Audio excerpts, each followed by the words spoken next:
Excelentísimo secretario general técnico del Ministerio de Justicia, estimados asociados, estudiantes, asistentes aquí presentes y, por cierto, los que nos ven online, que me consta que hay un gran número de personas que está viendo este evento online. Muy buenas tardes a todos y muchísimas gracias por estar con nosotros en dos eventos de enorme repercusión, no tengan duda, al menos en el sector, porque hoy vamos a celebrar una entrega de premios, que será en la segunda parte del evento que vamos a llevar a cabo, y la inauguración de un curso que estamos llevando hoy, en el que hay puestas enormes expectativas. El curso al que me refiero es el experto en ley concursal.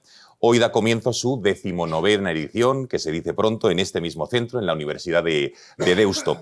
Es un curso online muy interesante en el que los participantes van a poder, digamos, lograr conocimientos jurídicos muy profundos, muy necesarios en materia concursal. En un año, me atrevería a decir, fundamental, muy importante, con la aprobación de la nueva ley concursal, con dos claves que yo destacaría. Soy periodista, con lo cual tiendo a sacar titulares. Una es la regulación del preconcurso, que duda cabe, y también el procedimiento específico de microempresas. Hoy, como les digo, arranca este curso en el que a través de 10 módulos concretamente y con la presencia de los mejores y mayores expertos del sector, se va a abordar, entre otras muchas cosas, por ejemplo, el inicio del procedimiento, las masas de concurso, el convenio, la liquidación o, como les decía, las novedades de la nueva reforma.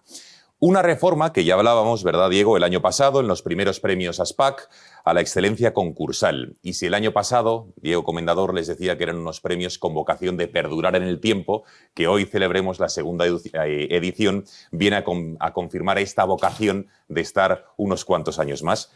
Dios sabe cuántos. Bueno, ASPAC, como saben, es la Asociación Profesional de Administradores Concursales y en lo que a la nueva ley se refiere, ha tenido un papel, me atrevería a decir, muy activo, junto con otras entidades, otros organismos, pero también ASPAC, muy principalmente, ha conseguido plantear muchísimas de las más de las 600 enmiendas que tiene la nueva norma, ha formado parte de muchas de ellas, ¿no?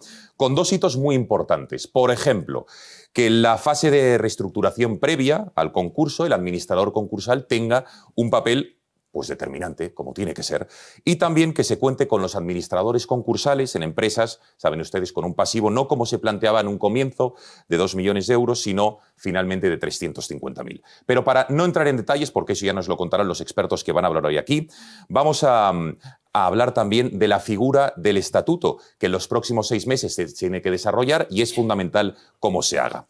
Porque hoy la figura del administrador concursal, y voy concluyendo, es más importante que nunca, porque ¿cuál es su figura? Yo, que no pertenezco propiamente al mundo jurídico, siempre me gusta hablar de ese servicio a la sociedad del administrador concursal, de esa intención de mejorar el tejido económico y productivo, evitar que las empresas desaparezcan y que los trabajadores se vayan al paro. Fin.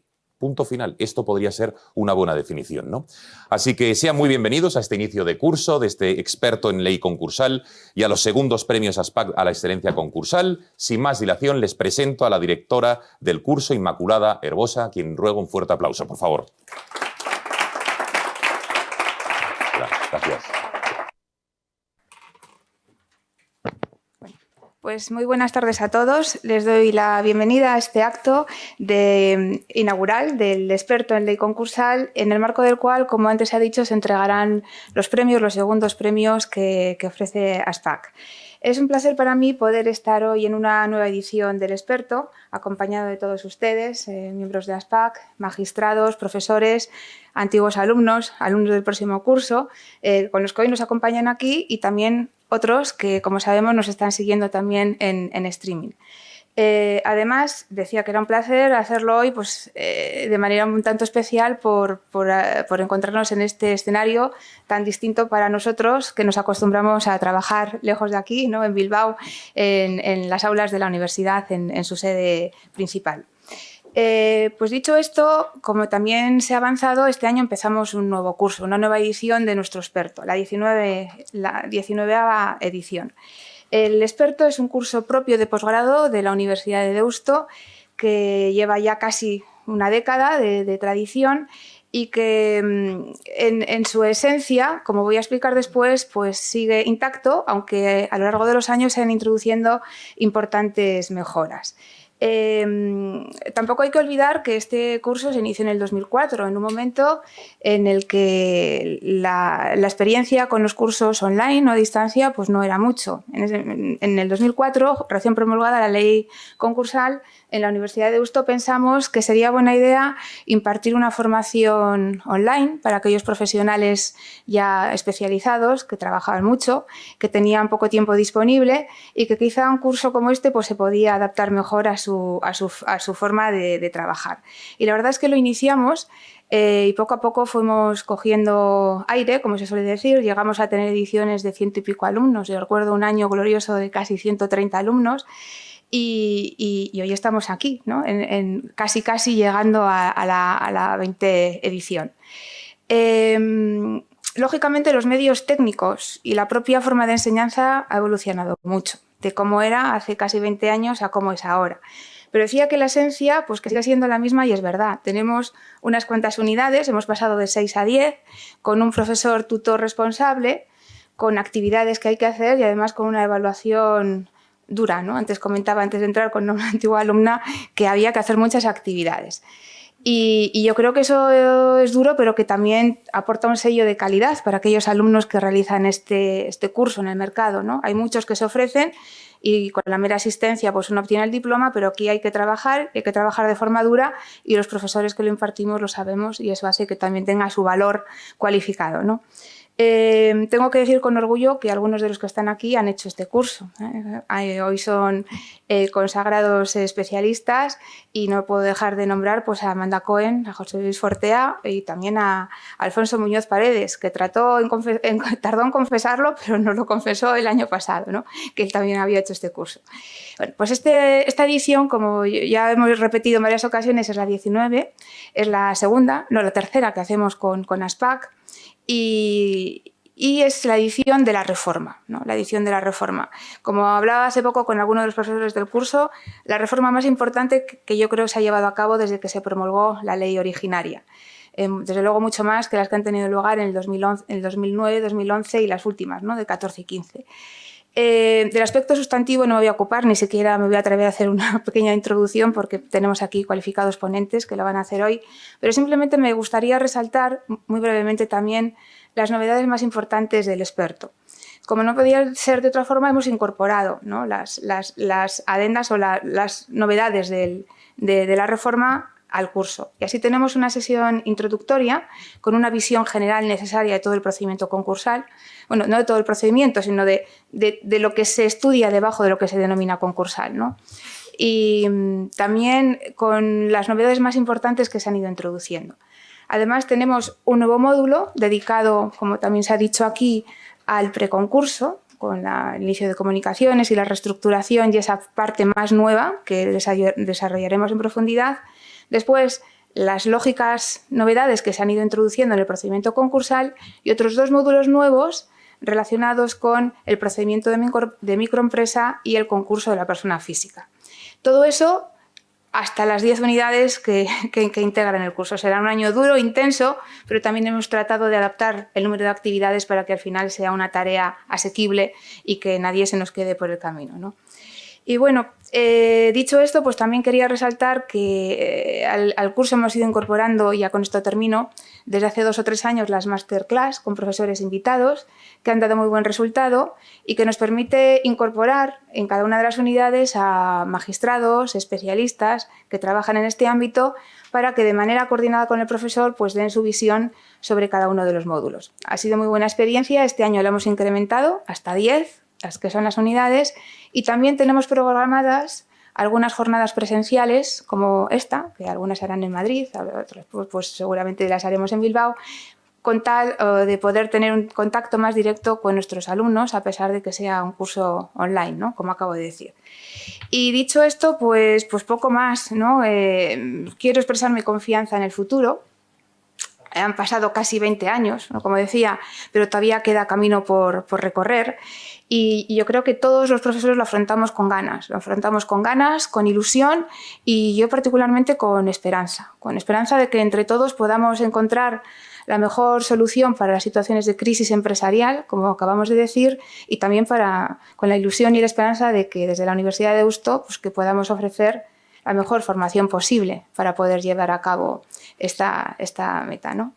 Y sin más, yo doy por terminada la parte que me toca, que es la presentación de lo que tiene que ver con el experto, sin antes, si me lo permiten, pues, dar una bienvenida muy especial a los alumnos del próximo año, que empiezan ya el lunes que viene y que sin duda nos están siguiendo aquí con cierta emoción, ¿no? Los que se encuentran aquí y los que lo estarán haciendo desde sus casas o puestos de trabajo. Y sin más, pues yo le doy la palabra a continuación a don Jacobo Fernández, que es... perdón, que me saltaba Diego, a Diego, al presidente de ASPAC, con quien, como digo, desde hace algunas ediciones pues compartimos este experto. O sea que, Diego, cuando quieras...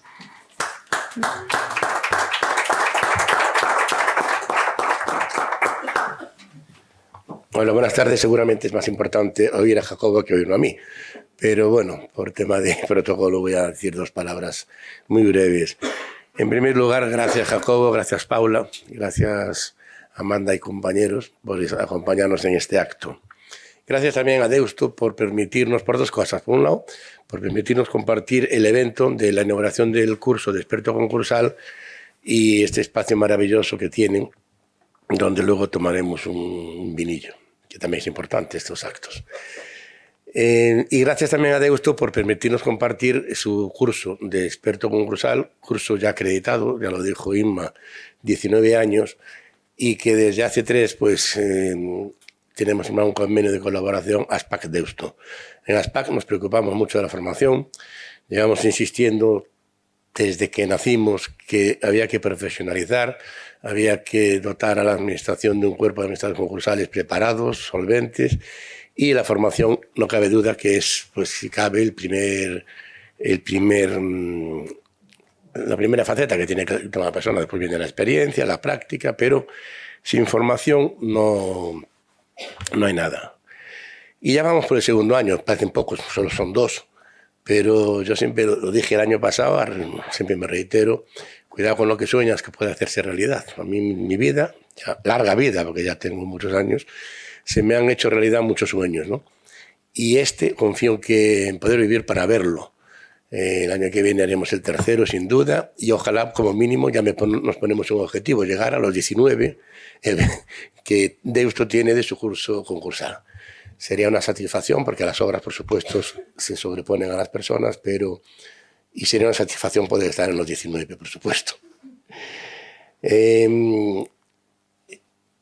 Yo voy a ser muy breve porque realmente a quien venimos a escuchar no es a mí, pero sí quería decir, porque si no me muerde la lengua, se reviento, de mi actitud, mi sentimiento, del 28 de junio de este año, que creí que era del 28 de junio a hoy.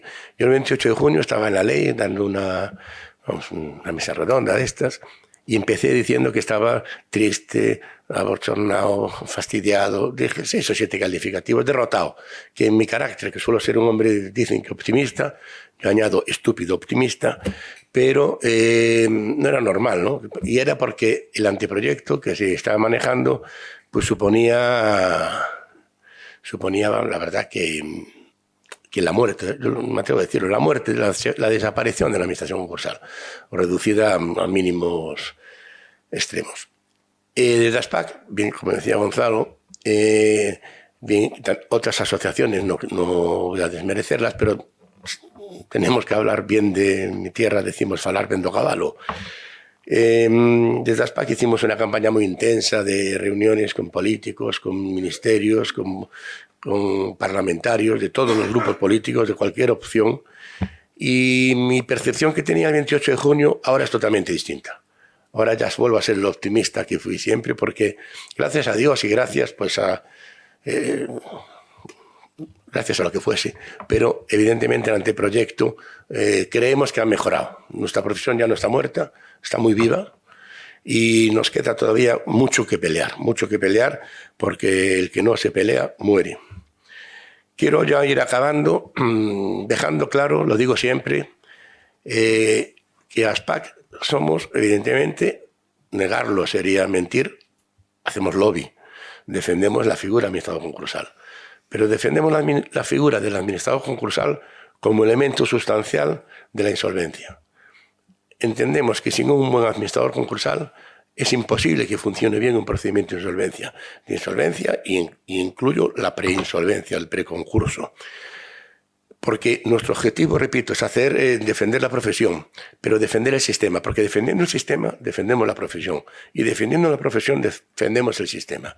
Es una simbiosis que, aunque muchos pretenden romper, y decir puede haber insolvencia sin administradores concursales o reestructuradores, porque somos expertos en insolvencia, administradores concursales y reestructuradores.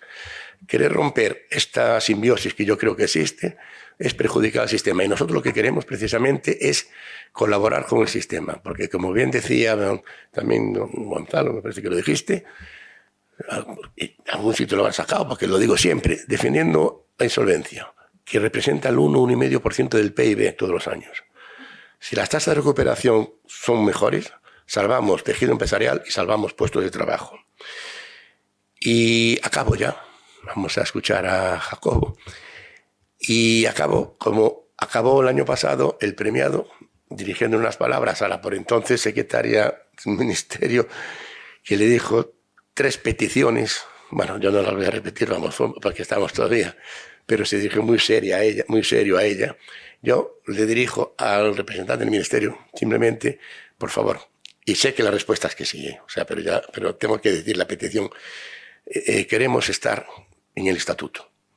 Es una parte que queda muy importante de la ley, pendiente de desarrollo reglamentario, y que ASPAC nos ponemos desde hoy, ya llevamos tiempo poniéndonos a vuestra disposición para colaborar, aportar ideas y lograr un estatuto que consiga los objetivos que dije al principio. Nada más, reitero el agradecimiento a todos vosotros, a Deusto, y punto. Muy bien. Gracias.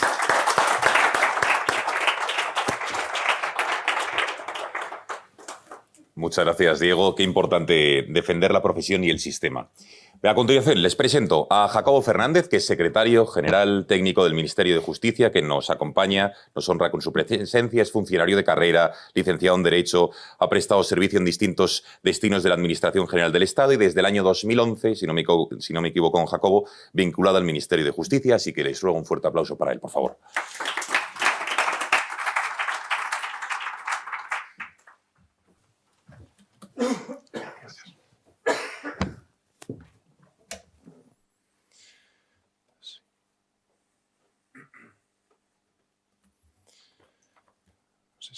Si me oye bien.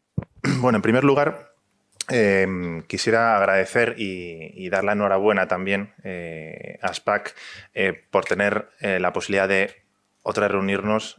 Mi caso anterior fue por streaming y poder vivir esta segunda edición de los premios, ¿no? Que yo creo que vienen ya a consolidarse. Esto supone que la primera convocatoria fue un éxito y que además era algo realmente necesario para el sector. Además, doy las gracias por poder participar como jurado. En sí, los premios yo creo que ponen el foco en el alza, un foco al alza en la labor fundamental que desempeñan los administradores concursales, ¿no? Que con la nueva reforma además estará a la vanguardia y a la adaptación del nuevo modelo de la reforma de la Ley 16/2002 de 5 de septiembre y además porque se abren nuevas posibilidades de desempeño profesional para el sector, que es lo que precisamente estas últimas semanas tras la publicación se ha estado estudiando en distintos foros. Por último, quisiera también agradecer, antes de continuar con la disertación, a Deusto por la invitación de poder hacer esta lección inaugural del curso. Y comienzo. El largo, proceloso y complejo proceso de transposición de la directiva del año 2019-1023 finalmente cristalizó en el BOE número, y tengo que decirlo así, 214 de 6 de septiembre de 2022 en las páginas 123.682 a 123.800. Esto es un dato que saco como anecdótico porque parecía que nunca iba a poder producirse y finalmente se produjo tras el paso del verano. La propuesta de reforma en la que tuve la oportunidad de trabajar ya desde los comienzos, incluso cuando se gestó el texto refundido de la ley concursal en el año 2015, con la que tuve también la oportunidad de trabajar con Paula, que hablará a continuación, tiene su origen en la necesidad de que España cumpla con las obligaciones derivadas de la pertenencia a la Unión Europea, transponiendo la directiva a la que me he referido anteriormente.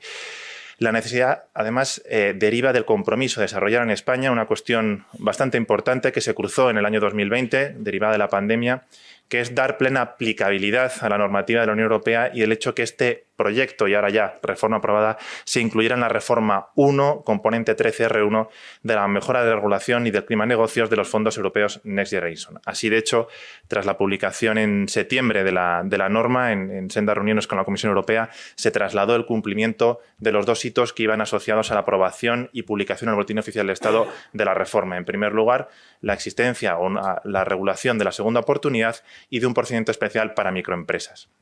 Por tanto, cumplido también el hito que implicaría la posibilidad de España de acceder a siguientes desembolsos al estar contemplado entre los fondos Next Generation.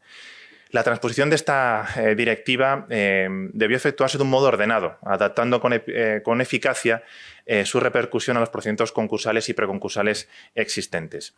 Pero al mismo tiempo, la necesidad de realizar esta tarea garantizando la coherencia y seguridad jurídica del sistema. Esto puso el énfasis en una reforma que se cruzó prácticamente a un año vista de la puesta en marcha del proceso prelegislativo de esta transposición, que es la aprobación del texto refundido de la ley concursal, que constituyó, y se ha demostrado así, la base idónea para acometer de forma ordenada, clara y sistemática la inexcusable transposición. La directiva requería sí o sí cambios de índole normativo. Así, la directiva tiene en cuenta las peculiaridades del derecho propio de cada Estado miembro, por lo que otorga un margen de flexibilidad y posibilidad de adoptar a los Estados miembros, en su caso, entre concretas y soluciones alternativas que ofrece. En otros casos, pero muy pocos, eso sí, la directiva obliga directamente a los Estados a implementar un determinado procedimiento concursal o preconcursal en términos estrictos, dado que las diferencias existentes entre las distintas normativas de los Estados miembros demandaban un mayor grado de armonización en los procedimientos de reestructuración, exoneración de deuda, insolvencia e inhabilitación. ¿Qué cuestiones en una evaluación ex post que se llevaron a cabo en la gestación del proceso, que no me voy a referir a la tramitación, dado que con los 15 minutos que dispongo no tengo prácticamente mucho tiempo, qué cuestiones se tuvieron en cuenta para tomar las decisiones prelegislativas y que luego determinaron el debate en Cortes? La ley concursal del año 2003 se centraba en su versión original en la regulación del concurso a acreedores y partía de la premisa de que el convenio entre el deudor y sus acreedores era la forma normal de terminación del concurso. La crisis económica, sin embargo, y financiera de la primera década del siglo XXI y la difícil situación por la que estaban atravesando todo el tejido productivo empresarial español, como los deudores personas naturales en España, llevó al legislador fundamentalmente, ya desde los años 2011 y fundamentalmente en los años 2014 y 2015, a llevar a cabo una reforma de calado de la normativa hasta entonces vigente, introduciendo institutos preconcursales y el llamado beneficio de la exoneración del pasivo insatisfecho. Sin embargo, estas reformas, aunque en algunos extremos tuvieron buenos resultados, como podría ser en el caso de los acuerdos de refinanciación, no fueron suficientes para remediar las deficiencias de la práctica que había puesto en evidencia el sistema concursal y preconcursal español. ¿Qué limitaciones detecta ese estudio previo? En primer lugar, la utilización de los instrumentos preconcursales en nuestro país había aumentado de forma lenta y su uso había sido relativamente reducido. Por otro lado, la percepción más extendida es que los acuerdos de refinanciación habían constituido un instrumento útil. Los acuerdos extrajudiciales de pago, sin embargo, dirigidos a pymes, no cumplieron de forma satisfactoria con ese propósito. Al mismo tiempo, el recurso al concurso también vino siendo inferior en términos comparados al de otros países de nuestro entorno, pero además, cuando las empresas en España recurren al concurso, lo hacen en una situación de dificultades avanzadas, prácticamente cuando ya no existe posibilidad de salvamento. Y en concreto, ya en datos de hace 2 años, el porcentaje de deudores era, en una situación patrimonial crítica, superaba el 45%. Al mismo tiempo, los concursos se caracterizaban por una excesiva duración y que venía aumentando en los últimos años, alcanzando un promedio de 60 meses. Este incremento no es ajeno al sustancial incremento de la carga de trabajo que tienen los juzgados de lo mercantil. Además, los concursos se caracterizaban porque la mayoría terminaban en liquidación y no en convenio, y en concreto para las personas jurídicas el 90% de las fases sucesivas lo son de liquidación. Por último, además, destacar que el procedimiento de segunda oportunidad se caracterizaba por su reducida utilización. Con todos estos mimbres, se pusieron en marcha los trabajos prelegislativos por todos conocidos y que algunos autores señalan que se encuadran todavía en esa tercera fase de la evolución legislativa del derecho concursal español, que dura 12 años y comenzaría en 2011 con el Real Decreto Ley 3/2009, 27 de marzo, y posteriormente con la 38/2011, cuando se introdujo el famoso artículo 5 bis de comunicación de negociaciones previas, que llevó la irrescindibilidad de acuerdos de refinanciación al artículo 71 y añadió la posibilidad de homologación y extensión de efectos de ciertos acuerdos, así como la regulación del fresh money. Tras todos estos años escasos, se puso de nuevo en marcha la maquinaria legislativa, y en apenas 6 meses volvió a sufrir 2 nuevas modificaciones de calado, la 14/2013, el Real Decreto Ley 4/2014, que prácticamente dejaban irreconocible la ley concursal de cara a los siguientes años. Finalmente, con el Real Decreto Legislativo 1/2020, que aprueba el texto refundido de la ley concursal, se da un salto adelante en sistemática y aclaración y se estructura en 3 libros dedicados respectivamente al concurso de acreedores, el derecho preconcursal y las normas de derecho internacional privado. En una posibilidad de, si tuviera tiempo en estos 15 minutos, de destacar algunos aspectos de la reforma, que prácticamente no dispongo de ellos, y me ceñiré ahora a algunas de las cuestiones que afectan a la administración concursal y a los propios desarrollos, podríamos decir que la principal reforma se encuentra en el libro segundo del Real Decreto Legislativo 1/2020, que sustituye el libro segundo que ya introdujo el texto refundido el año 2020 en cuestiones relacionadas con la eficacia y eficiencia del proceso concursal, con la regulación del PRIPAC, la regulación novedosa también de los concursos sin masa, cuestiones que tienen que ver con la propia tramitación de los concursos, cuestiones procesales, abaratamiento de costes y eliminación de trámites. Por último, y 2 aspectos concretos, uno relacionado con el propio libro primero, toda una nueva regulación, partiendo de los miembros que ya existían en el año 2015, de la regulación del beneficio de la exoneración del pasivo insatisfecho, ahora denominado ya exoneración del pasivo insatisfecho. Y, por último, la regulación del famosísimo proceso o procedimiento especial para micropymes, que si bien se mantiene en términos más o menos similares a cómo entró en Cortes, sufre 2 reformas importantes en lo que atañe al propio umbral de entrada en el procedimiento especial, así como a cuestiones relativas a administración concursal y crédito público. Sin más, me gustaría señalar de lo que supuso la tramitación parlamentaria, porque ya el texto, tal y como dijo Diego, dentro del ámbito del desempeño profesional de los ministerios concursales, fue en un primer momento recibido con cierto recelo, pero bueno, como suele ocurrir en España con reformas de calado, por las cuestiones que afectaban a la administración concursal. Sin embargo, a lo largo de todo el proceso, si bien es cierto que ya más centrado en la parte final en el Congreso de los Diputados y en el Senado, principalmente en el Congreso porque es realmente donde se producen los cambios sustantivos, y en el Senado se aprueba el mismo texto que salió en el Congreso, con 4 enmiendas que se levantan finalmente de nuevo en el Congreso de los Diputados, se revierten determinadas situaciones que me gustaría resaltar. En primer lugar, se adelantan cuestiones que afectan el propio desarrollo reglamentario del Estatuto de la Administración Concursal. Se establece una regla que dice que, con carácter excepcional en cuanto a los requisitos de inscripción, se podrá excluir de la realización de la prueba abogados, economistas, titulados y editores que acrediten la experiencia previa como administrador concursal. Parece que se intenta congelar en rango esa posibilidad de salvar la experiencia profesional previa de distintos administradores concursales por parte del legislador. En las cuestiones relativas al nombramiento, que había una cuestión novedosa, fruto de ese énfasis que ponía la Unión Europea también en los concursos transfronterizos y en la exigencia del conocimiento por parte de la persona que llevara a cabo la administración concursal, de acreditar el conocimiento suficiente de la lengua, se introduce que alternativamente se podría acreditar que cuenta con personas trabajadoras o ha contratado un tutor jurado con dichos conocimientos. De esa forma se permite salvar esa redacción inicial también bastante restrictiva. En el caso de las prohibiciones, por ejemplo, cuando se establece o se establecía que en caso de que existieran suficientes personas disponibles en el listado de inscritos, no podrían ser nombrados administradores concursales ni auxiliares delegados aquellas personas naturales o jurídicas que hubieran sido nombradas discrecionalmente, una serie de requisitos. ¿Qué se añade en Cortes? Precisamente la unión a concursos de especial complejidad y nombramientos discrecionales, quedando reducido, por tanto, ese ámbito de las prohibiciones. En cuanto a las reglas de retribución, se suavizan, dado que parecía que existía un mensaje que colisionaba en parte con el verdadero conocimiento de lo que es el desempeño de la labor de los administradores concursales, ¿no? Parecía que lo veía desde un punto de vista negativo la norma y finalmente parece que se le reconoce ese papel protagonista. En primer lugar, en cuanto a las reglas de la eficiencia, se extiende las cuestiones relativas al retraso que podrían acarrear una disminución de los ingresos del administrador concursal de 12 a 16 meses. Asimismo, cuando se regulaba que la calidad del trabajo fuera deficiente y se resolvieran impugnaciones sobre el inventario, la relación de acreedores en favor de los demandantes en proporción igual o superior al 10%, se eleva al 15% esta cantidad, este porcentaje. En los artículos relativos a la separación de los administradores concursales se elimina aquel párrafo relativo a que, salvo prueba en contrario, se presumía que se infringiría gravemente el deber de diligencia si el valor de los créditos incluidos en la estimación de las impugnaciones fuera superior al 20%. Al mismo tiempo, se introduce que el juez podría mantener al administrador concursal en el ejercicio del cargo cuando concurrieran circunstancias objetivas que así lo aconsejaran, aun cuando se dieran las circunstancias anteriores.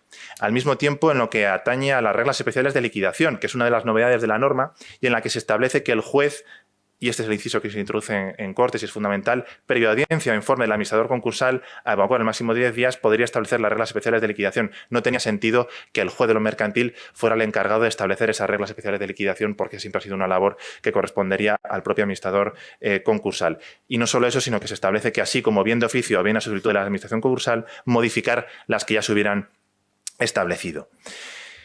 Podría decir más, voy a señalar 2 o 3 más.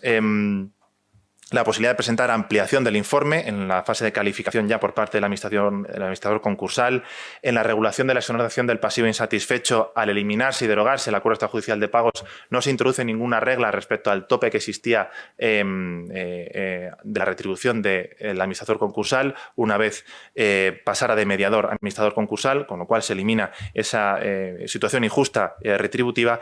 Y por último, referirme a las condiciones subjetivas para poder ser nombrado experto en reestructuración, que constituye una verdadera novedad que puede ser interesante en el desempeño futuro profesional de los administradores concursales. Y es que, dentro de los requisitos de conocimientos especializados jurídicos o financieros, así como experiencia en materia de reestructuraciones en Cortes, se introduce que también sí acreditara cumplir con los requisitos para ser administrador concursal conforme a esta ley, con lo cual se da realmente un reconocimiento a lo que es la labor desempeñada en estos últimos años por parte de los administradores concursales. Finalizando en lo que corresponde ahora, en los nuevos tiempos que se abren, que serían los desarrollos de la Ley 16/2002 de 5 de septiembre, que no ha finalizado por cuanto la norma aprobada requiere de adaptaciones materiales o tecnológicas o desarrollo reglamentario. Principalmente se deberían llevar a cabo, y no voy a distinguir entre las que tienen índole reglamentaria o material. En primer lugar, la aprobación del Real Decreto de la Administración concursal, en el que se establecerá el acceso a la actividad, el nombramiento de los administradores y su retribución. Por supuesto, y Diego ya lo conoce, desde el equipo del Ministerio de Justicia y desde hace años, lo que es la participación en el proceso de elaboración de normas es una clave en nuestra actuación. Fue así durante la tramitación prelegislativa, fue así, ya lo conoces, Diego, durante la fase parlamentaria.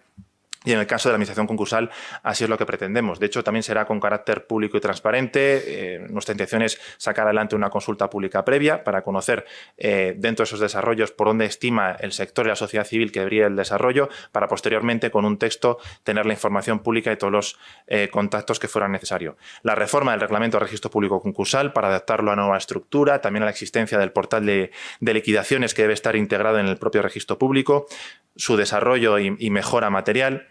El Real Decreto sobre Estadística Concursal, que es una de las exigencias del artículo 21 de la directiva, el modelo de solicitud de declaración de concurso voluntario a acreedores, que sea un plazo de 6 meses y que estará disponible en la web del Ministerio. Por supuesto, una de las mayores o más importantes actuaciones materiales, que es que antes del 1 de enero del 2023 esté ya en marcha la plataforma electrónica de liquidación y los formularios para poner en marcha el procedimiento especial de micropymes, las condiciones y acceso de acceso electrónico a esta plataforma, los sistemas de alerta temprana, que finalmente han quedado reducidos a 2. En primer lugar, el que tiene que ver con los registradores mercantiles, que dispondrán de una alerta temprana a disposición de los administradores societarios, así como la web de autodiagnóstico del Ministerio de Industria. Se cayó en Cortes la posibilidad de alerta temprana por parte de la Agencia Tributaria y la Tesorería General de la Seguridad Social. También especialidades en materia de plan de reestructuración que han sido conocidas en los últimos días. Ya estaba disponible el mismo día que entraba en vigor la norma, el día 26 de septiembre, el modelo para el artículo 684 y no solo eso, sino con unos criterios para conocimiento, asesoramiento de las pymes a la hora de rellenar el modelo, disponible en las lenguas autonómicas y también en inglés. El Gobierno, por último, y me ciño a las tres últimas cuestiones, promoverá, esto ya fue reformado en el Consejo de Ministros del 21 de diciembre del año 2021 y se mantiene en columna en Cortes, la prestación de servicios de asesoramiento a pequeñas y medianas empresas, pero se cambia esa disposición de la primera vuelta del texto que aludía a un Real Decreto, ya no se hará ese desarrollo reglamentario. El programa de cálculo, que será puesto a disposición del público para el funcionamiento del procedimiento especial de micropymes. Y por último, las cuestiones que tuvieran que ver con registro público concursal en su desarrollo material. No puedo finalizar sin poder aludir a una cita que me mandó hace unas semanas con motivo de la publicación de la norma una compañera que es del Príncipe, del diplomático y teórico político Nicolás Maquiavelo, que tuvo la oportunidad de volver a leerse el libro. Yo lo leí en su día cuando estudié el primer curso de Ciencias Políticas, que explica el hilo de la introducción de reformas en leyes. Y hay que considerar que no existe nada de trato más difícil, de éxito más dudoso y de manejo más arriesgado que la introducción desde el poder de nuevos ordenamientos, porque el que introduce innovaciones tiene como enemigos a todos los que se benefician del ordenamiento antiguo y como tímidos defensores a todos los que se beneficiarían del nuevo. La reforma operada por la 16/2022 es de tal calado en el ámbito de la insolvencia que determinó toda la tramitación y camino a su aprobación, como era lógico, pero ahora nos encontramos ante un nuevo escenario, el de conseguir en su implementación que se desplieguen sus bondades y alcancemos el reto final que es el de ayudar y dar las herramientas adecuadas a las empresas y particulares en dificultades. Muchas gracias de nuevo a Deusto y a SPAC por la posibilidad de poder intervenir.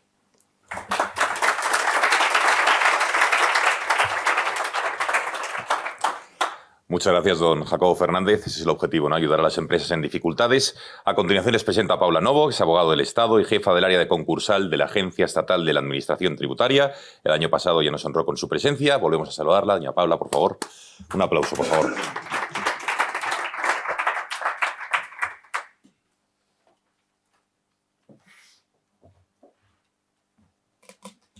Bueno, buenas tardes a todos. Muchas gracias. Me la pongo más bajo, ¿no? Gracias a todos los que me habéis invitado para estar aquí, a Diego Comendador, a Unai, a la directora del máster. Gracias a todos también por estar aquí para escucharme y por tener la oportunidad de explicar en particular alguna de las reformas más discutidas que se han introducido dentro de esta Ley 16/2022. Me gustaría comenzar precisando una cosa de mi currículum, porque es que no estoy de la Agencia Estatal de Administración Tributaria, que es importante de cara a todo lo que voy a venir.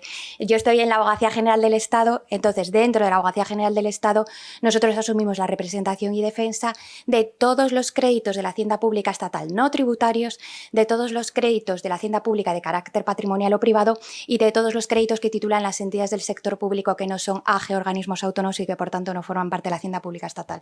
Pero por tanto mi exposición va a pasar solo de puntillas por el crédito tributario y crédito de la Seguridad Social porque desde la Abogacía General del Estado no asumimos esa representación y defensa. Por tanto, tampoco quiero hacerme acreedora de las críticas hacia esa parte de la administración a la que yo ahora mismo no represento ni por mi cargo ni por mi posición, aunque sí que he prestado servicios en la Agencia Estatal de la Administración Tributaria.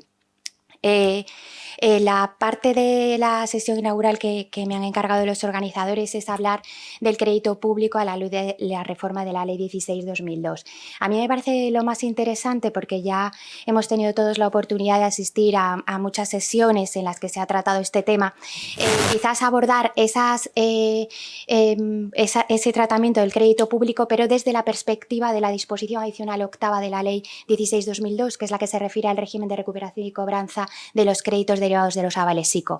Quizás a medida que los expertos, los operadores jurídicos han entrado en el análisis de la norma, pues han llegado primero a la disposición adicional octava, después a la disposición adicional undécima, que es la de los aplazamientos y fraccionamientos tributarios, y han ido surgiendo las sorpresas, el malestar, y quizás en lo que se refiere a la disposición adicional octava, lo que yo voy a defender es que lo que ha habido es un malentendimiento. Una vez que hayamos conseguido trasladar la verdadera vocación de la norma, ya pues sí nos abriremos a todas las críticas críticas de las que puede ser acreedora esta disposición.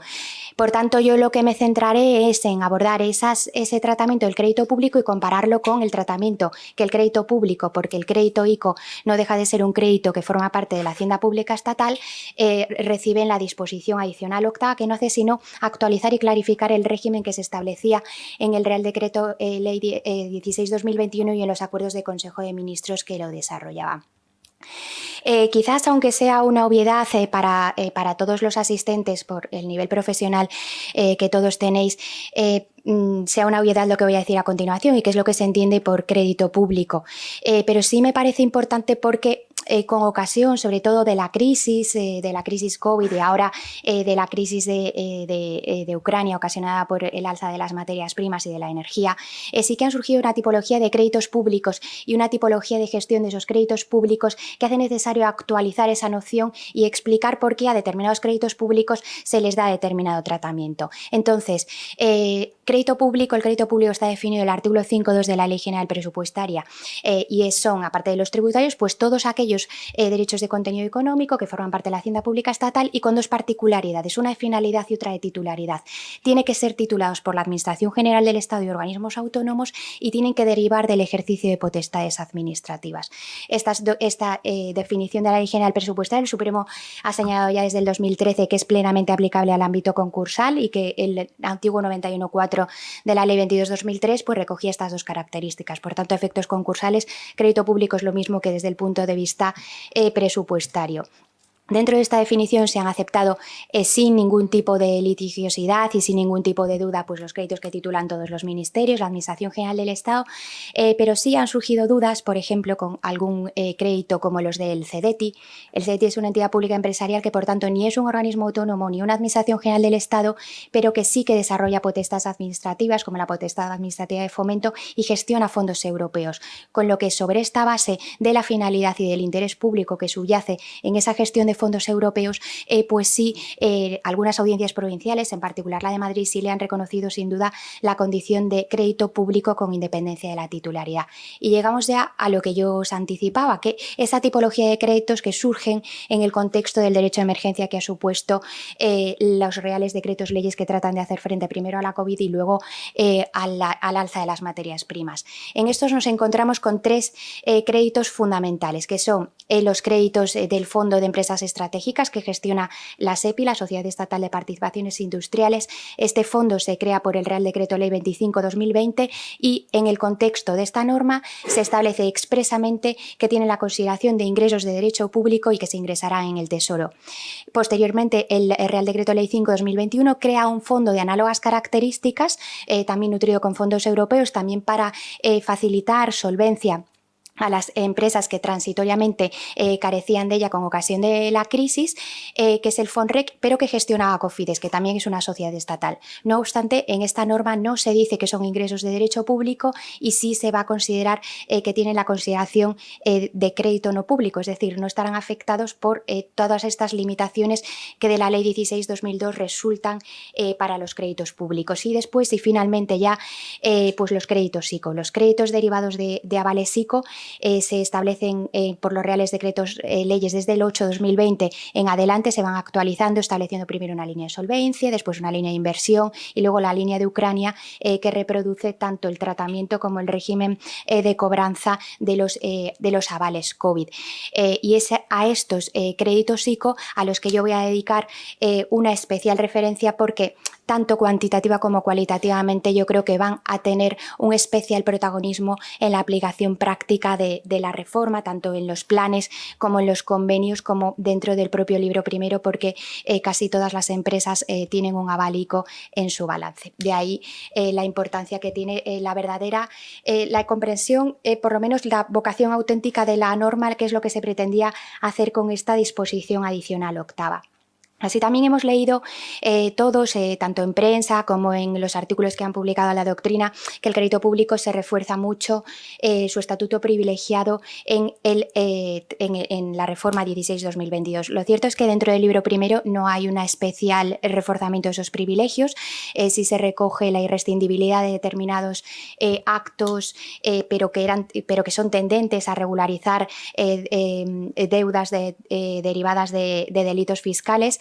Se establece también en análogo sentido el privilegio general del 100% de las liquidaciones derivadas a delito, pero que las que practique la Agencia Estatal de la Administración Tributaria, y en materia de convenios sí que se establecen unas particularidades que, como veremos, serán las únicas que son aplicables a los créditos ICO, que es que se limita el eventual contenido del convenio, pero esto no en razón del estatuto privilegiado del crédito público, sino por razones de gestión y las normas contables y presupuestarias aplicables. Es decir, el convenio, los planes con diferentes matices y a los créditos ICO, de todos los eventuales contenidos del convenio solo les vamos a poder aplicar dos, que son quitas y esperas. Es decir, no va a poder cambiarse la ley aplicable, no va a poder establecerse disminuciones o modificaciones de garantías, ni tampoco convertirlos en préstamos o créditos participativos, ni en cualesquiera otros instrumentos con características o rango distinto del que inicialmente tenía. Y esto es plenamente aplicable también para los créditos ICO.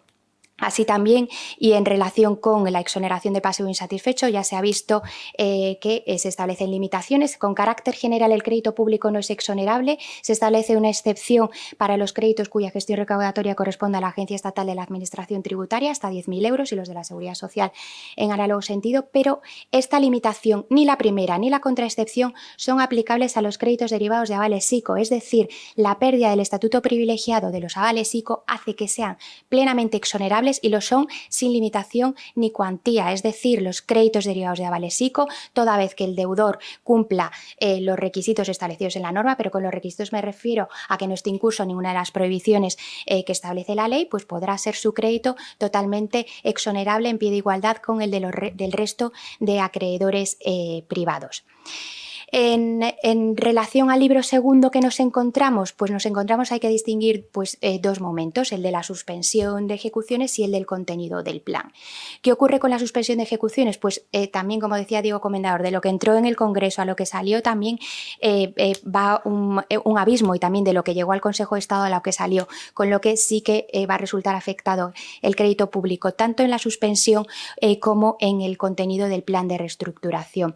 Así nos encontramos con que, en principio, la suspensión de ejecuciones para los créditos públicos con carácter general para los bienes no necesarios no les son aplicables, es decir, no suspenderán las ejecuciones respecto de los bienes no necesarios para la continuidad de la empresa, y respecto de los bienes necesarios dice sí, se suspende, pero se suspende solo en el momento de llegar el acto de realización o de enajenación del bien. El legislador está pensando obviamente en inmuebles, habrá que ver qué es lo que ocurre con los embargos de crédito o dinero en los que no se llega a este momento de realización o enajenación, con lo que volveremos a tener la polémica que hubo con la aprobación de la Ley 22/2003.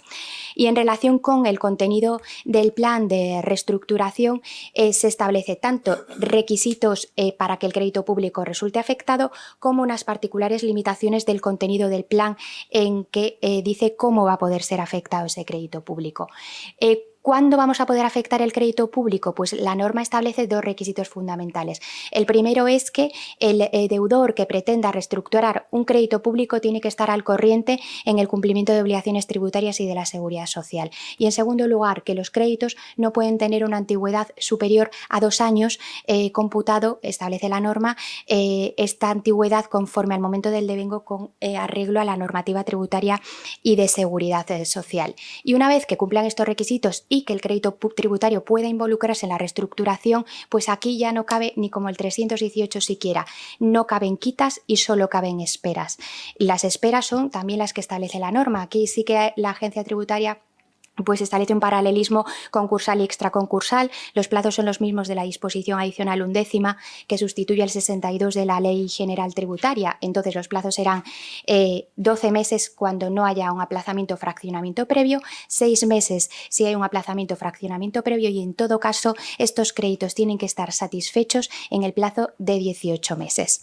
En el libro tercero sí que nos encontramos ya un estatuto del crédito público, pues ya un poco diferente a todo lo demás, y sí que aquí quizás haya habido un reforzamiento del tratamiento privilegiado del crédito público. Nos encontramos con que, en primer lugar, las micropymes que tengan un 80% de su pasivo constituido por créditos públicos, pues no van a poder reestructurar su deuda, y solo cabe abrir el procedimiento especial de microempresas como procedimiento especial de liquidación.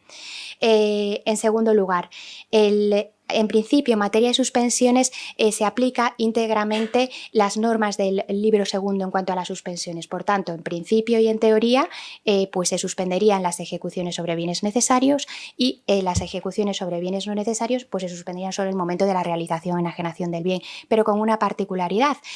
Toda la reforma tiene en cuenta que el ámbito de la moratoria de las ejecuciones es el ámbito y el perímetro del propio plan de reestructuración. ¿Qué ocurre? Que no voy a poder suspender las ejecuciones de aquellos a los que no vaya a afectar el plan. ¿Y qué ocurre? Que la parte privilegiada del crédito público no está afectada por el plan. Por tanto, las ejecuciones que se refieran a la parte privilegiada del crédito público, en principio tampoco deberían poder ser suspendidas.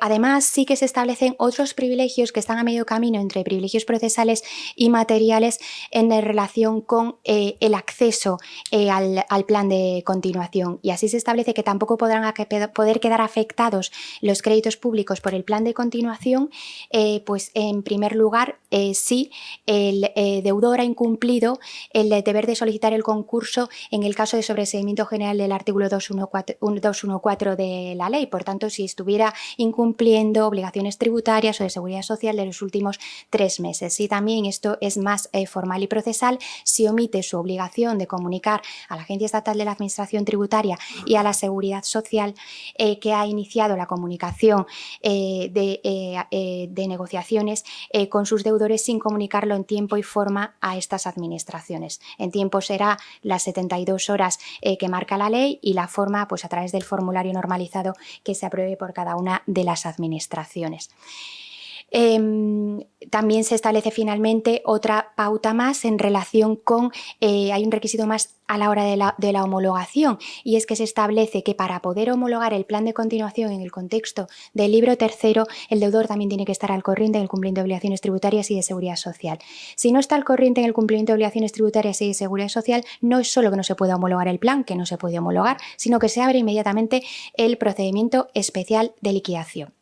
Con lo que sí que resultaría doblemente reforzado el cumplimiento de las obligaciones tributarias. Pero como ya he dicho yo, esta exposición solo la he hecho a efectos de poder analizar ahora qué cambia en la disposición adicional octava, qué ocurre con el tratamiento de los créditos derivados de los avales ICO. Conforme a lo que hemos señalado, y he tenido ocasión tanto en algún congreso como en prensa de leer lo que se ha dicho de los créditos ICO, a mí me gustaría llamar en primer lugar la atención que los créditos ICO no dejan de ser un crédito público, porque cumplen rigurosa y estrictamente las dos condiciones del 5.2 y del antiguo 91.4. Es decir, son créditos de los que es titular el Ministerio de Asuntos Económicos y Transformación Digital, aunque se les haya llamado avales ICO.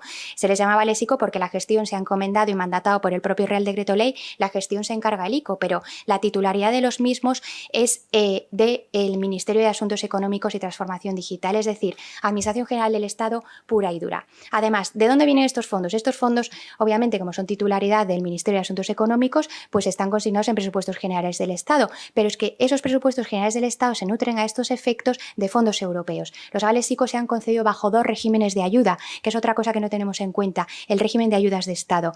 Los avales ICO incorporan un problema de ayudas de Estado muy serio y al que hay que estar especialmente vigilante porque se revelará dentro de algún año según y cómo hagamos todas las cosas. Los créditos ICO se han concedido bajo 2 regímenes de ayuda. El régimen ordinario de minimis, es decir, que todas las empresas no en crisis hasta 200.000 euros pueden recibir ayudas del Estado y dentro, en su inmensa mayoría, los créditos ICO están bajo el marco temporal de las empresas en crisis, que se han concedido especialmente con ocasión de COVID y se han renovado para la crisis y el alza de las materias primas y la energía. Pues bien, vienen de estas dos. Hay ayudas de Estado, son titularidad de la Administración General del Estado, se otorgan obviamente en el ejercicio de la potestad administrativa de fomento e incluso al amparo del 141.13 de dirección de la actividad económica del Estado, es decir, son potestades administrativas puras y duras.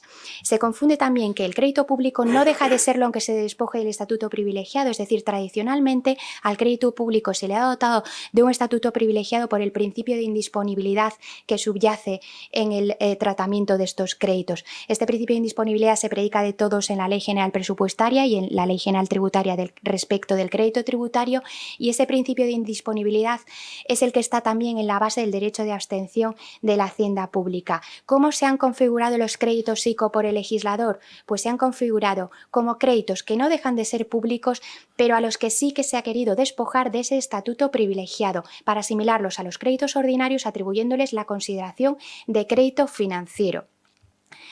¿Qué más ocurre con estos créditos?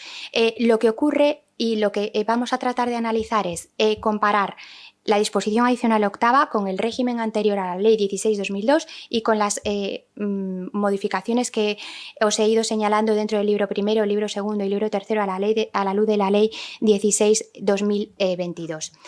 El Real Decreto Ley 5/2021, en su artículo 16, establecía diferenciaba dos regímenes de cobranza diferenciados. Establecía un régimen para reclamaciones judiciales y extrajudiciales, pero extraconcursales, y se refería al concurso. El 16.2 se refería a estas reclamaciones extraconcursales y el 16.3 se refería y el 16.4 a las reclamaciones concursales. En el 16.2, ¿qué ocurría? Es decir, el régimen de recuperación y cobranza al margen del concurso se atribuye a las entidades financieras, y se atribuye a las entidades financieras tanto si estamos ante avales ejecutados como ante avales no ejecutados. En el 16.3 y en el 16.4 se hacía una alusión a los procedimientos, al acuerdo extrajudicial de pagos, a los acuerdos de refinanciación y al beneficio de exoneración del pasivo insatisfecho. ¿Pero qué ocurría? Pues el beneficio de exoneración del pasivo insatisfecho se podía perfectamente aplicar, y así se ha hecho, considerando exonerable los créditos derivados de avales ICO, pero con la regulación anterior a la Ley 16/2002, no estando los avales ejecutados, el ICO no estaba involucrado, es decir, no había un crédito real y efectivo que pudiera ser objeto de acuerdo de refinanciación o que pudiera ser objeto de un acuerdo extrajudicial de pagos, pues era el crédito del banco con el aval del ICO. Y hay que tener en cuenta que para estas relaciones entre acreedor principal y el avalista, pues aplican el régimen que se haya establecido contractualmente entre ellas, es decir, los acuerdos marco que se han firmado con las entidades financieras, los contratos que se han formado con cada una de ellas y el manual de recuperaciones que tiene ICO. Y si comparamos todas estas consideraciones con lo que ahora pone la disposición adicional octava, no hay grandes cambios.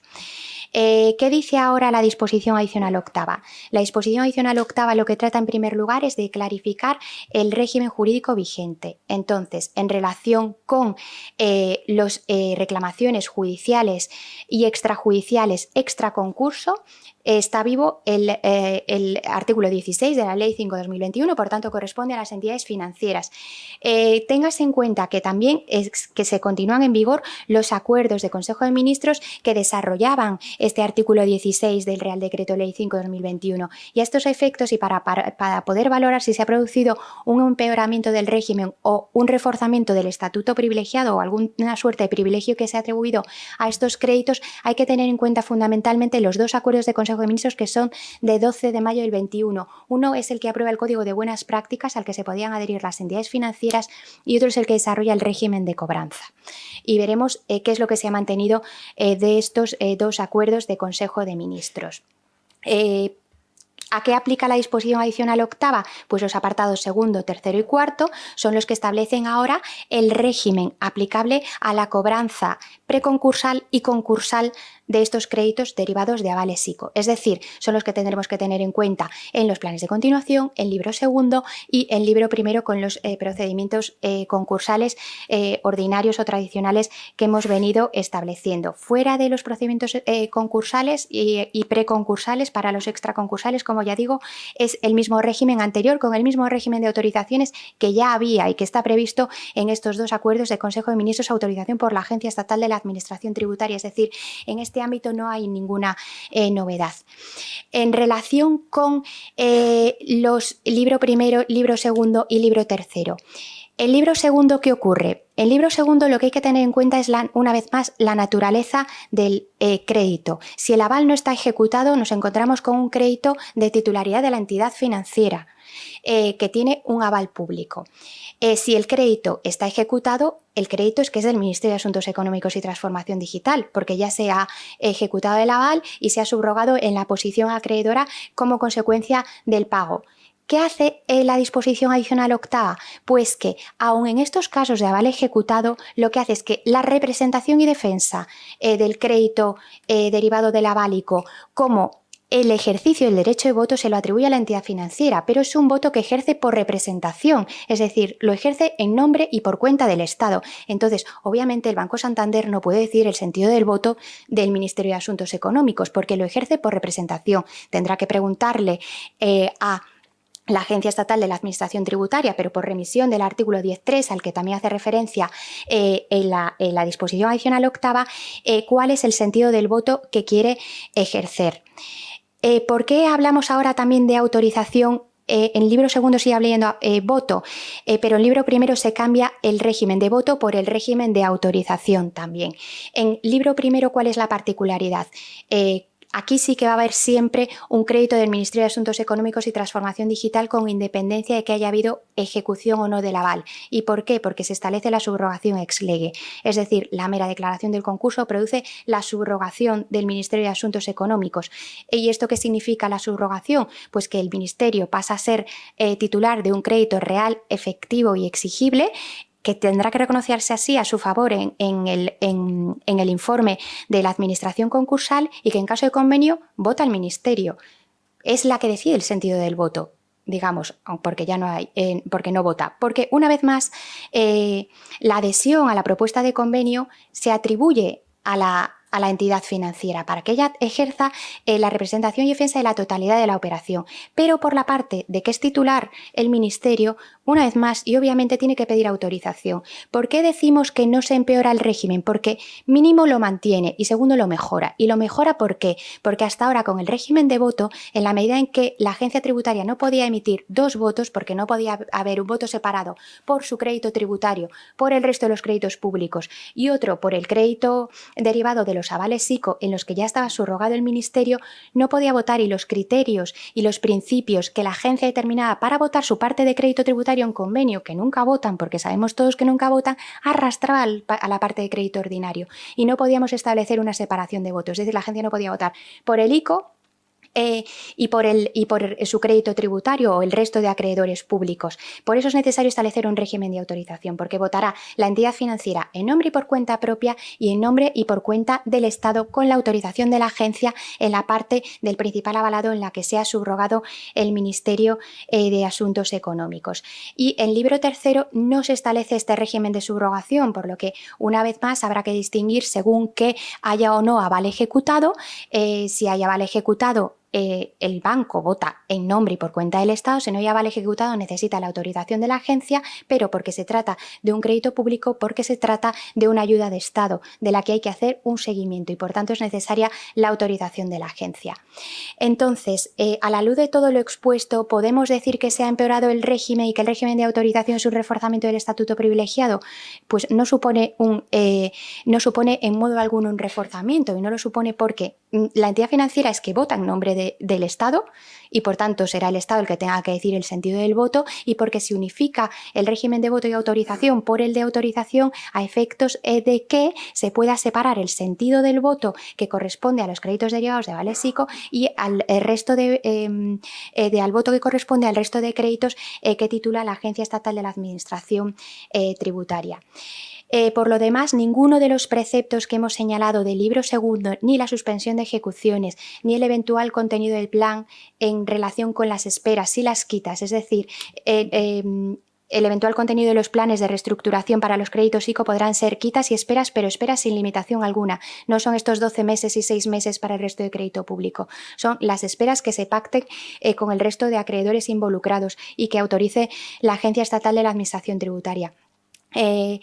Tampoco se aplicará dentro del libro tercero ni esta limitación del 80% de los créditos para acceder al plan de continuación. No se aplica, como no hay parte privilegiada, no hay ninguna parte del crédito ICO que no pueda resultar afectado por el plan, ninguna parte del crédito ICO que no pueda ser afectado por la suspensión de ejecuciones. Y una vez más, el contenido eventual del plan podrá consistir también en quitas y esperas. Por tanto, el crédito derivado de avales ICO se mantiene en esta disposición adicional como un crédito público que simplemente se traduce en esa necesidad de autorización que impone, pero la legislación presupuestaria es que estos créditos se traducen en déficit, estos créditos son ayudas de Estado, por tanto tiene que haber un seguimiento por parte de la Agencia Estatal de la Administración Tributaria, pero no se traducen ni material ni procesalmente en ningún refuerzo ni privilegio que se atribuya a estos créditos. Por tanto, sí creemos que con este nuevo régimen se va a poder involucrar a los créditos derivados de los avales ICO como créditos financieros en pie de igualdad con el resto de entidades financieras. Y ya con esto terminaría mi exposición y os doy las gracias a todos por haberme escuchado y espero haber aclarado un poco, por lo menos, el régimen de esta disposición adicional.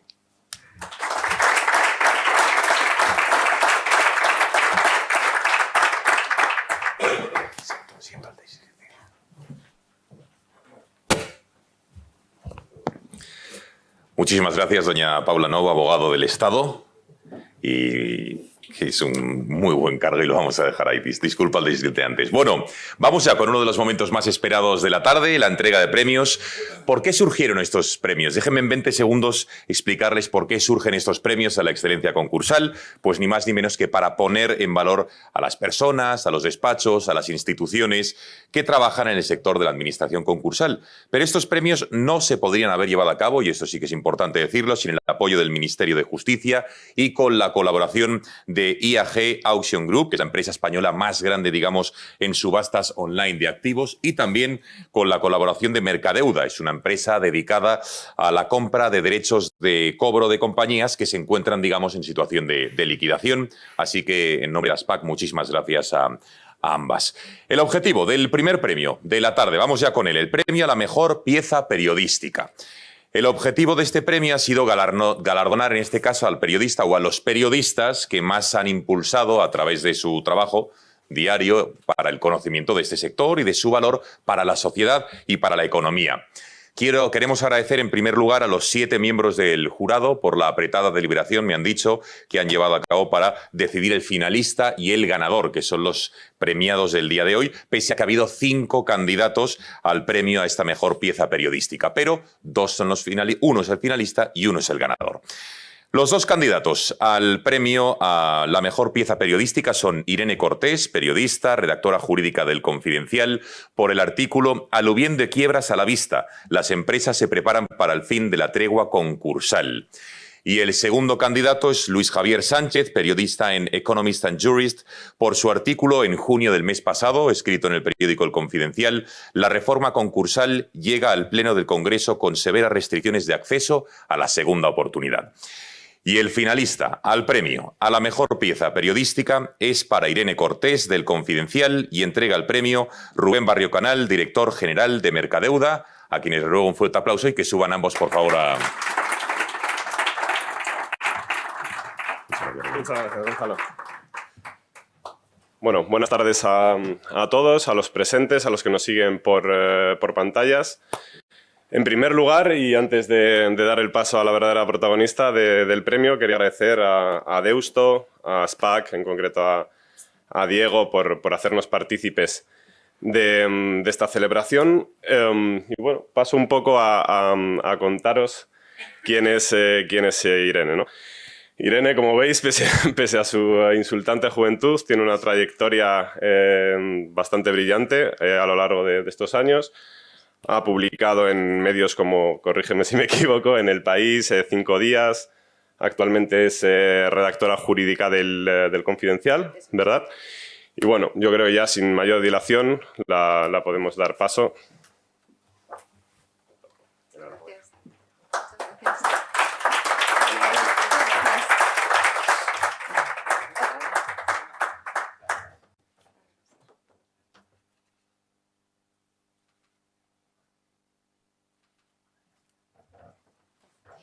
Voy a ser muy breve porque después de las ponencias no tiene sentido que yo me extienda diciendo nada.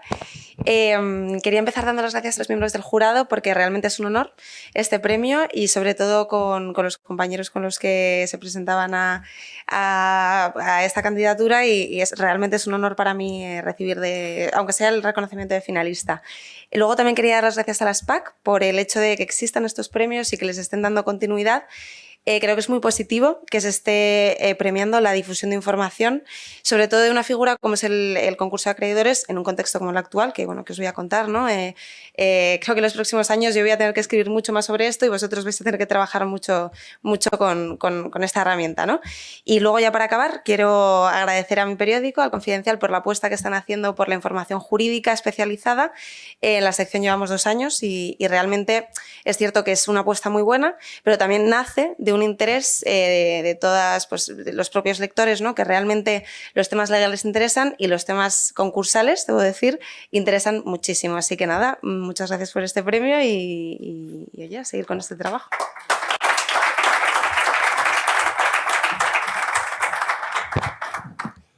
Muchísimas gracias, Rubén, por la entrega del premio y enhorabuena, Irene, por este premio de finalista, claro que sí.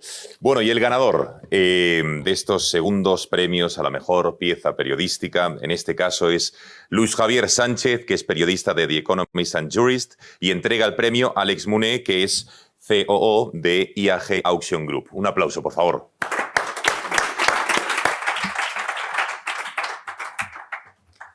Muchas gracias a los presentes y a los que nos están siguiendo por streaming. Quisiera agradecer a la Universidad de Deusto la oportunidad de estar en esta sesión de inauguración de experto de ley concursal y a SPAC por habernos dado la ocasión de patrocinar este evento, ¿no? Sin más, tengo el honor de entregar el premio a la mejor pieza periodística a Luis Javier Sánchez. Es un honor. Gracias por su labor de difusión y dignificación de la profesión del administrador concursal. Y sin más, paso a darle entrega. Muchísimas gracias. Un aplauso.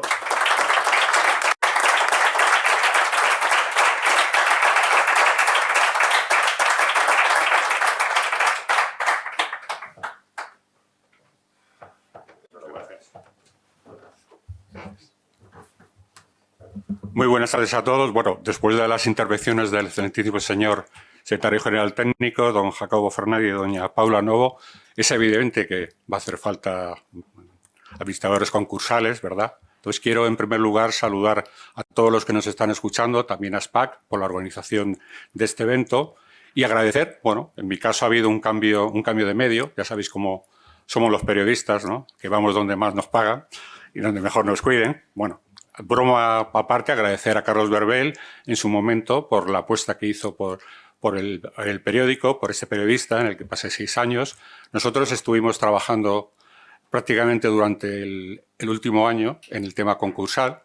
Prácticamente sacábamos una noticia por semana y la verdad que es un orgullo el compartir este premio con... Bueno, sabemos que el premio a la excelencia profesional es de Enrique San Juan. Con Enrique hemos hablado mucho, hemos sacado muchos artículos y en este momento pues sabemos realmente que la reforma está en marcha y que ahora desde otro medio como es Economist and Jurist vamos a contar lo que es la implementación. Desde aquí quiero mandar un saludo a todo el mundo que nos están viendo por las redes, a todos los profesionales que nos están escuchando y desde luego pues dejar claro que, según nos han comentado estos dos profesionales de la justicia, hay muchas cosas que contar. Nosotros, el compromiso de los medios de comunicación creo que es el de intentar traducir de forma amena pero rigurosa todas las cuestiones que vengan de la justicia. El señor Fernández ya nos ha dado un titular, ¿no? Se va a abrir una consulta pública para el estatuto del administrador concursal. Yo creo que es una gran noticia,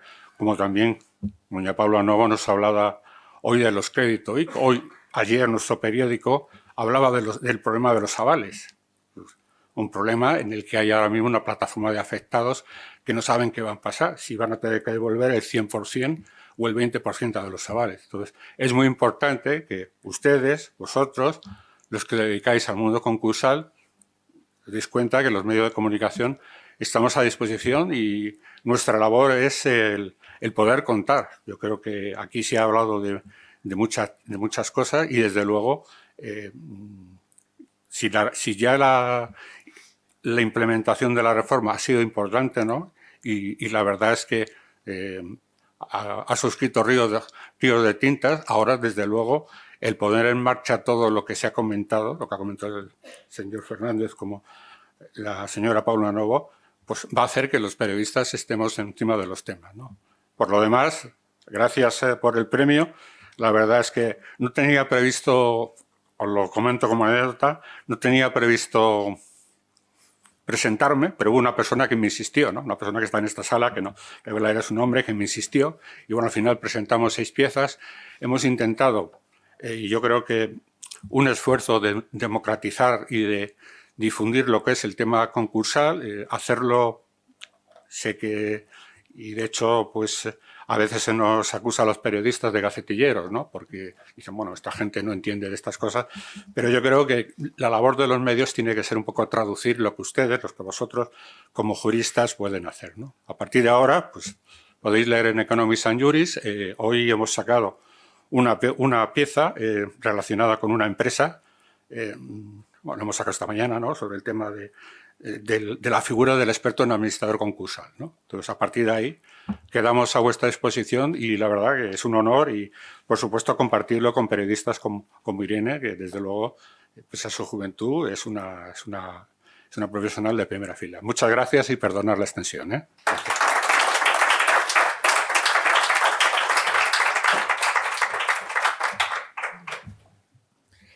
Muchas gracias, Alex, por hacer entrega de este premio, y Luis Javier, enhorabuena por este segundo premio a la mejor pieza periodística. Y proseguimos con más premios de ASPAC, en este caso al Premio al Desarrollo e Investigación del Derecho de la Insolvencia. Quiero agradecer en primer lugar a los 9 miembros del jurado, todos ellos de reconocido prestigio, que han finalmente hecho que podamos entregar este premio hoy, y enhorabuena a los 4 candidatos que optaban por este galardón. Bueno, y el ganador de este primer premio es ni más ni menos que un magistrado, atención a su currículum, en la Audiencia Provincial de Málaga, es profesor asociado en la universidad de dicha ciudad, doctor en Derecho con premio extraordinario, ni más ni menos, en su estudio sobre reestructuraciones empresariales y protección concursal. Además, es asesor no gubernamental en la Comisión Nacional del Mercado de la Competencia, miembro de la Bolsa Internacional de Consultores, del Consejo General del Poder Judicial y del Ministerio de Justicia, ponente y conferenciante en diferentes encuentros dentro de España, a nivel internacional, y como autor de numerosos trabajos y estudios. También ha escrito varios libros en los que destaca reestructuración y liquidación de microempresas, muy relacionado con lo que estamos hablando hoy aquí. Además de ser un jurista, como acaban de escuchar, de reconocido prestigio, ha tenido un importante papel en el último año en todo el proceso de proyecto de la reforma de la ley, destacando en diferentes publicaciones y en diferentes foros especializados. No ha podido venir hoy, pero creo que le vamos a ver ya a continuación. Así que el ganador al Premio al Desarrollo y Investigación del Derecho a la Insolvencia es para don Enrique San Juan, a quien ya saludamos. Don Enrique, no sé si nos puede ver, escuchar. Bueno, y mientras tanto pido a Jacobo Fernández y a Diego Comendador, por favor, que suban con nosotros para hacer entrega de este premio, mientras escuchamos también a Enrique San Juan. A ver si le podemos ver. Ya está. Enrique, buenas tardes. Hola, buenas tardes. ¿Qué tal? ¿Cómo estáis? Enhorabuena por este galardón. Pues muchas gracias. Jacobo y Diego, no sé si quieren hacer alguna mención sobre el premio que le damos a Enrique, o lo hacen a posteriori. Ya lo he dicho todo. Don Jacobo, ¿usted quiere decir algo? Pues don Enrique, todo suyo, el tiempo es suyo.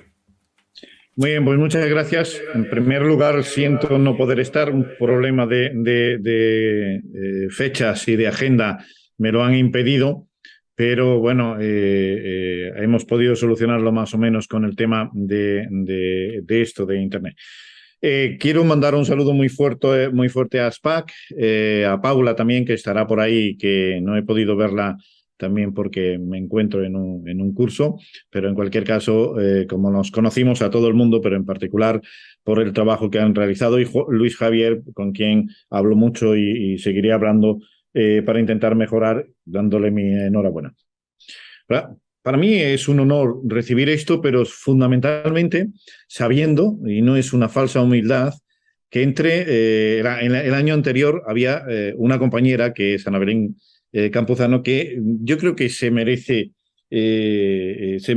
este galardón más que yo, pero como era jurado, pues no podía ser. Pues el planteamiento de todo esto, sin embargo, es simplemente porque damos visibilidad a una serie de reclamaciones que en líneas generales nos llevan haciendo trabajar desde hace más de 20 años. Cuando la primera promoción mercantil a la que pertenezco de los jueces de lo mercantil nos presentamos a las oposiciones internas y tuvimos que pasar un duro peaje y luego nos fuimos a Barcelona abandonando en sentido no literal, aunque sí literal, a nuestras familias para superar un curso allí. Y empezamos con el marco de los juzgados de lo mercantil en 2004, que fue cuando ya empezamos. Ya nos imaginábamos que esto iba a ser así. Pero desde entonces hemos tenido una participación activa, siempre que nos lo ha requerido el Ejecutivo. Lo hemos hecho también en las comisiones y las subcomisiones cuando nos lo han pedido. Muchos de mis compañeros han participado directamente en ello cuando podíamos, y si no, en las subcomisiones. Y en cualquier caso lo hacemos, como lo hemos hecho hace muy poco tiempo, en nuestros congresos, nuestros encuentros anuales, como lo hemos hecho ahora en Málaga en muy poco tiempo. Bien, entonces, si esto es un premio a ese trabajo que estamos realizando y que lo único que pretende es facilitar que todo pueda ir mejor poco a poco, pues por mi parte estaré especialmente agradecido por esa doble consideración, que considero no es hacia mí, sino hacia lo que yo también represento en todo esto. Hemos tenido a lo largo de estos años algo trascendental, valga la expresión, y es que hemos reunido a profesionales jurídicos y económicos en una misma institución para trabajar juntos y lograr mejorar algo que no ha funcionado, que es sacar a las empresas viables. Por lo tanto, yo quiero romper una lanza. Yo he oído y he sido el más crítico de los críticos cuando se estaba tramitando. He intentado que se modificaran algunos aspectos que no me gustan en absoluto de la ley, pero esto es lo que tenemos. La iremos mejorando. Y vamos a colaborar activa y proactivamente para ello. Y en cualquier caso, si tenemos en cuenta que no ha funcionado hasta ahora el sistema, estas críticas que vienen ahora a decir, oye, el libro tercero tiene muchas razones para mejorar, pero vamos a intentarlo. Vamos a intentar con ese libro tercero, mejorando lo mucho que tiene que mejorar, vamos a intentar otro sistema diferente. Yo no sé si siguen por ahí a estos efectos quienes son los representantes de la Secretaría General Técnica, pero si lo están, vamos a trabajar para que esto sea mejor. Sé que lo van a hacer. Aun a pesar de las críticas, porque creo que podemos lograrlo e inventar un nuevo sistema, a ver si logramos que las pequeñas y medianas empresas logren salvarse.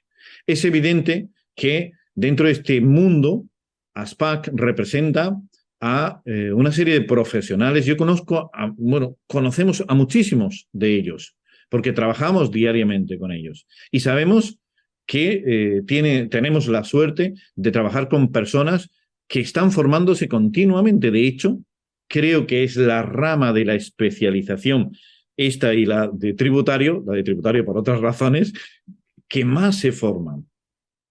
¿Por qué? Porque necesitan saber y conocer qué es lo que tenemos entre manos. Y estamos hablando de personas, de trabajadores, de familias, de pymes, de pequeñas empresas, también de grandes, pero sobre todo de un tejido empresarial de más del 90% de estas pequeñas y medianas empresas. Por lo tanto, termino y concluyo, que me han dicho que yo tenía un tiempo muy reducido.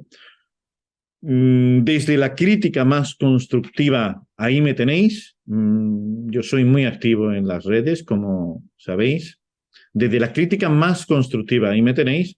Tengo la suerte de, al no tener, de poder plantear una crítica, sea cual sea la ideología política de la que venga. Me da igual si hay que decir se ha hecho bien, yo lo diré y estaré ahí. Y si hay que decir que se ha hecho mal, yo estaré ahí y también lo diré. Pero siempre desde una actitud activa y favorecedora. Así que ojalá en el nuevo desarrollo que nos viene tengamos los formularios. Voy a hacer una pequeña reivindicación. Los formularios, por favor, que no sean estáticos, que sean dinámicos, que se permita, porque si no vamos a tener un serio problema. Bueno, ya he visto el primero que se ha colgado, coincide que la ministra de Justicia es de mi promoción de jueces. He visto el primero que se ha colgado y digo, por Dios, no permiten poner nada más que esto. Pues sí, hay recuadros donde se permite poner alguna cosa más. A esto me refiero. Que no sean tan estáticos, que solo sea una casilla, etcétera, porque hay muchos supuestos, mucho casuismo en todo esto, y así en este sentido lo he transmitido para ver si logramos que sea más proactivo. Por lo tanto, desde este planteamiento, muchísimas gracias por el premio y lo recibo con gran ilusión y espero poder daros un abrazo en breve. Resulta que todas mis hermanas están hoy en Madrid y que podíamos habernos visto y yo sí he sido el que he tenido el problema de poder acudir ahí. Así que muchísimas gracias.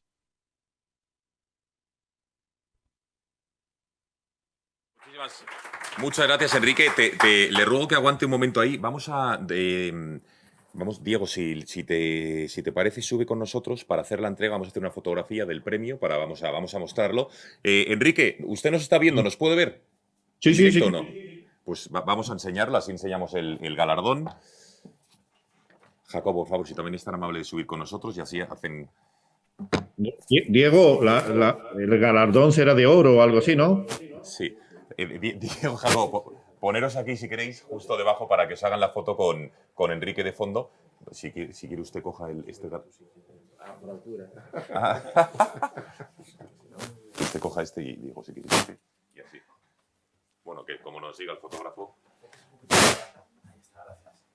¿Me miran todos? Sonría, Enrique, sonría que le están haciendo foto a usted. ¿Me miran? Sí. ¿Me miran? Una más aquí. Dice que está el secretario general técnico, soy más crítico, ¿eh? Sí.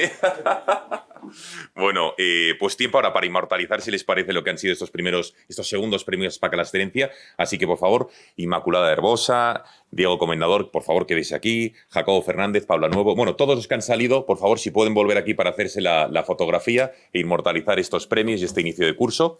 Y así nos hacemos una foto todos. Sin miedo, todos arriba, aquí al estrado, por favor. ¿Muevo esto? No, no hace falta. No hace falta. Si quiere, póngase aquí mejor. Ya, mejor más.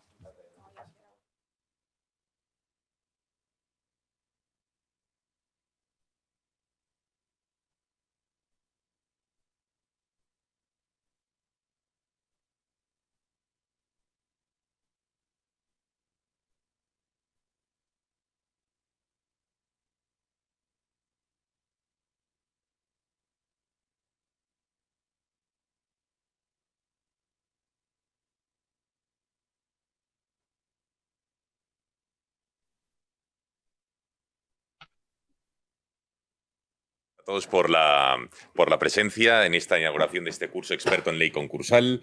en la Universidad de Deusto. Y estos segundos premios ASPAC, Diego, ¿el año que viene se volverán a celebrar? ¿Lo podemos anunciar ya? Sin duda. Sin duda, ¿no? Sin duda. Pues nada, sin duda. Les emplazamos, por tanto, a la tercera edición que tendrá lugar el año que viene por estas fechas. A continuación, un pequeño cóctel aquí, un vino. Gracias por su confianza y hasta el año que viene. Adiós.